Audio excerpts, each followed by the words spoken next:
I'm just getting the beds ready to be planted, so I'm turning them over.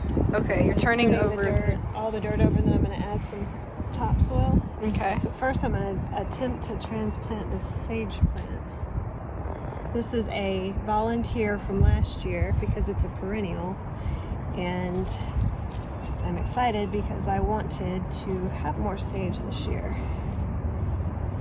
So I'm going to put it in the ground by my blueberry bushes because they are complementary to each other. Do you have a favorite herb? Basil, probably, or lavender, and I've started those. I have both. Well, no, I don't. I'm going to buy lavender because lavender is harder to start. Why do you think that is? I don't know. I think I need to start it earlier indoors, and I just haven't. I hope nothing's living under here. Better check first.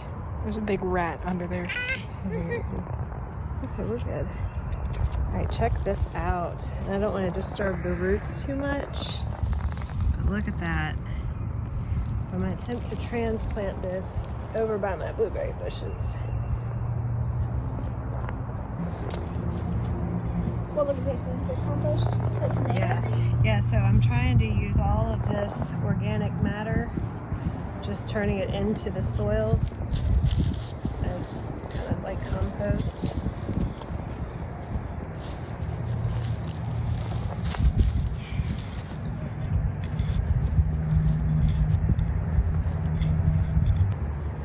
Probably put my summer, well, actually I'll probably do cooler weather crops in these at first. So I'll do like beets and a bunch of different lettuces,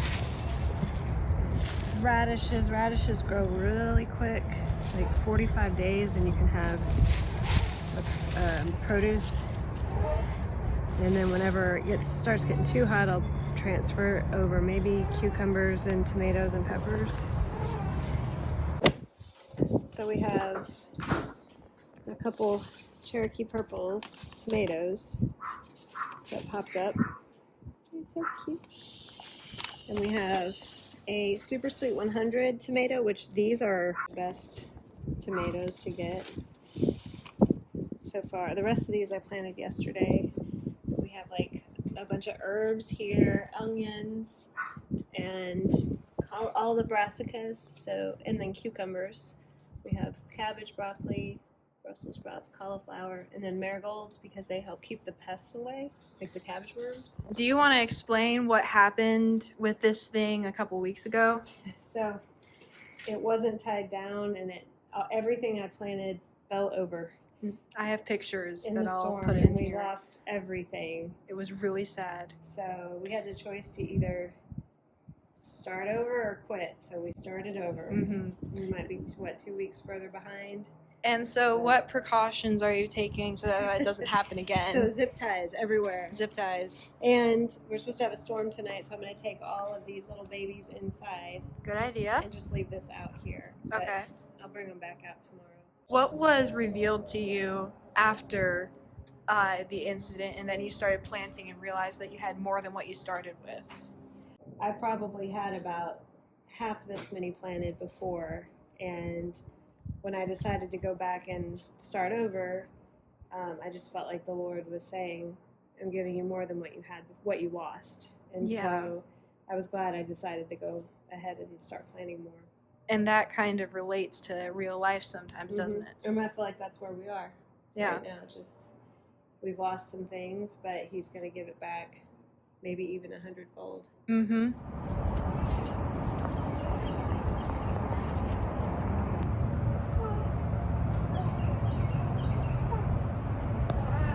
This is a garlic chive, and it actually smells like garlic. So the garlic chive, it just came back up from last year. So I don't know if it's a perennial or if it just reseeded itself. It may have reseeded itself. They have a real pretty purple bloom that comes up. It's about this big around. I mean, it's about the size.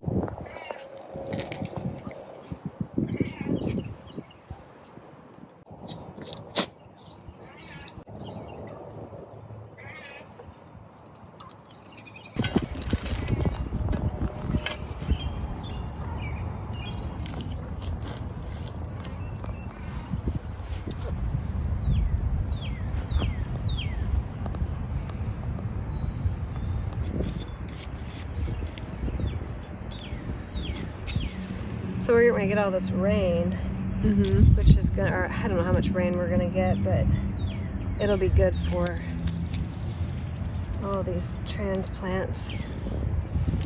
I'll put some of this just because it's got some fertilizer in it. And we'll just see what happens. I mean, it's a volunteer, so like anything that, if it works, then it's just a bonus, right?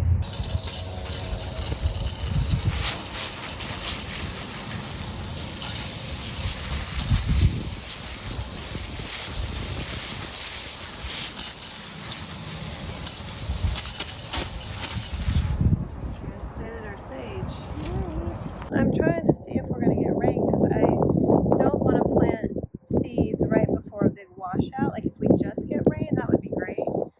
But I don't want it to wash the seeds all, and displace them if we get like I don't know if we're supposed to get flash flooding or anything. Right. So I may plant. Just need to see.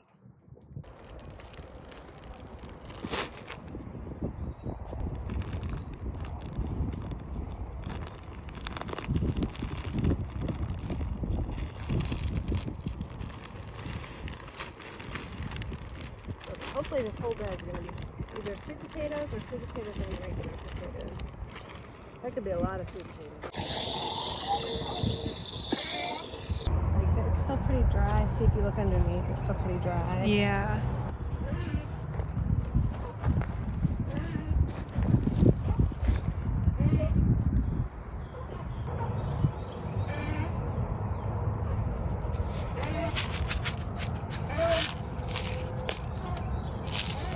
And I'm just going to put one in each one. Last year I did 3.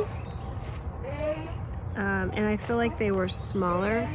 The beets turned out smaller. And Were they fighting each other for space? I guess. And I had read to plant them 3 together. But I just watched something else that said to do them singly 1 inch apart and then thin them out. Because apparently one seed can make up to 6 plants. Oh, wow. So what are you planting now? Swiss chard. Very colorful? I don't know. Last time it was all green.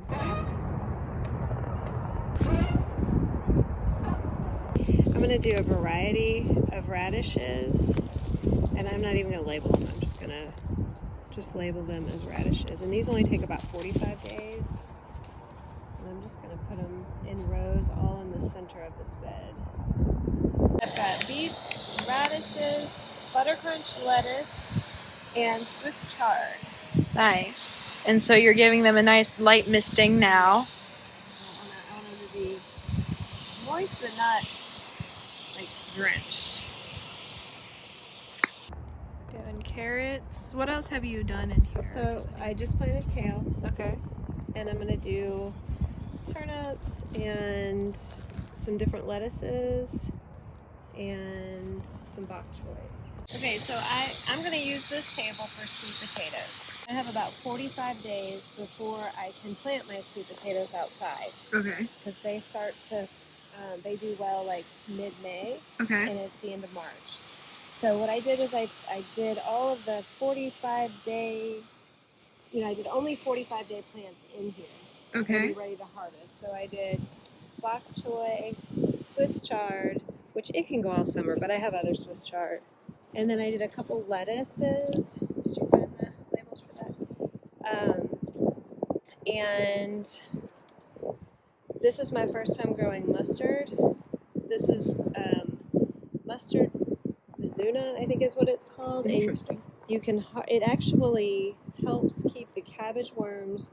So it's a companion plant for the bok choy. Oh, okay. And it helps to keep the cabbage worm, it deters them. And you can harvest them as microgreens, babies, or full grown. So if we want to harvest these early, we can. And we can eat them in salads, or we can make like the kale chip type things out of them. Okay. And then this table, I did kale. I went ahead and tried carrots again. So I did carrots last year, and it's recommended to cover them like with a board until they germinate. Okay. I just didn't have luck with them last year. I think only a couple germinated. Okay. So anyway, I'm giving it another shot. So this whole section here is carrots. Okay. So I did above ground and root, above ground, root, above Okay. ground, root. So all the way down. So I did kale, carrots, arugula, which we love for salads, or I do. Then I did the black radishes. Okay. What is this? Spinach, parsnips. I'm sorry, those aren't parsnips, those are turnips. And lettuce. Nice. This is kind of my all of these are my cool weather crops. I did a ton of radishes. Okay. So this whole section here is all radishes. Okay. And it's a bunch of different varieties. And they're ready in less than 40. Some of them are like 30 days. Wow, okay. So I did the same thing here too. I did root. So these are beets. And then this is butter crunch lettuce. And then all of my radishes. And then some more lettuce. Swiss chard. These are good for making chips. Well, that's wonderful. And I plan on these 3 tables going through 3 cycles. So we've got our spring garden, Okay. which is cooler weather vegetables. We'll have our summer garden, which will be like sweet potatoes, tomatoes, cucumbers, peppers.